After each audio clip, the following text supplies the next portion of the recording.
Ким дейт бул дүйнөдө эң жакшы көргөн нерсесин берип үйрөнсө дейт. Бир убакытта дейт, андан дагы эң жакшы боло турган жанын берген Аллага берген оңой болот деп айткан экен. Көрсө, садака бер азыр. Сен чөнтөгүңдө болгон десең аяба.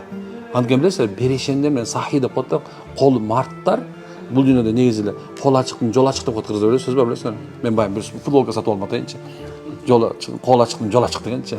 Дегеним качан жан берерде садаканын пайдасы ушунчалык. Адамдар биз азыр сезбей атабыз. Бул ойлоп атабыз да, меники, боо меники, боо меники. Короче, я заработал, это мои, все мое. Ойлоп, биздики деп ойлоп атабыз да. Бирок өлүп калчы. Керек болсочу, бир носкиди субханалла. Мен мына дайыма айта берем. Мына 20 жылдан ашык иман болгон болсом, бир да кишиге носки кийгизип көмгөн эмесмин чын. Бирөөнө да алдына килемди төшөгөн эмесмин. Бир күн жаназага барсам, өйдөн жакка бир айылдарга барсам, карасам килем салып коюпту тигинчичи. Эми жок дегенде килем төшүп коелу. Эй, суур чыга калды баягы. Кабырга килем чыгып коюптур. Илгери алды. Тетиги бир жахилияттар болчундачы, после СССР болчу. Анан ушундай нерселер болуп атпайбы? Бирок ошону алып койдук да.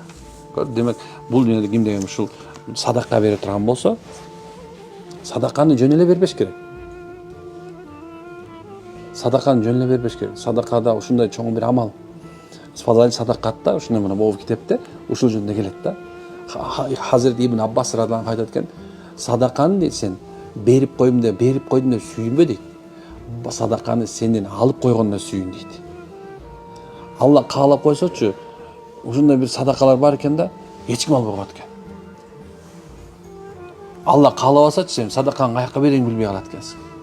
Ошонун себебинен бул алып койгондо шүгүр айтыш керек. Бирөө алып койду, мисалы мечитке медресе коротуп койдуңбу? Кеттиби машина? Сүйүнүш керек, машалла.